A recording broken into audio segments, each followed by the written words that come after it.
বাংলাদেশ জমিয়তুল মুতাওয়াজ্জিহিন চাঁদপুর জেলা শাখা কর্তৃক আয়োজিত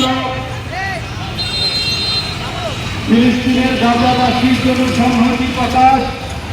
এবং ইসরায়েলের বিরুদ্ধে বিক্ষোভ জানানোর জন্য আজকের আয়োজিত সমাবেশের মাননীয় সম্মানিত সভাপতি, বিভিন্ন উপজেলা থেকে আগত সম্মানিত দায়িত্বশীল বৃন্দ এবং বিভিন্ন মাদ্রাসার সম্মানিত শিক্ষকবৃন্দ এবং আমার ছাত্র বন্ধুরা, প্রিয় সাংবাদিক ভাইয়েরা, প্রিয় চাঁদপুরবাসী, আপনাদের নিশ্চয় জানা আছে এই পৃথিবীর মধ্যে ইহুদি জাতি হচ্ছে সবচেয়ে মানুষের একটা ঘৃণিত একটি জাতি।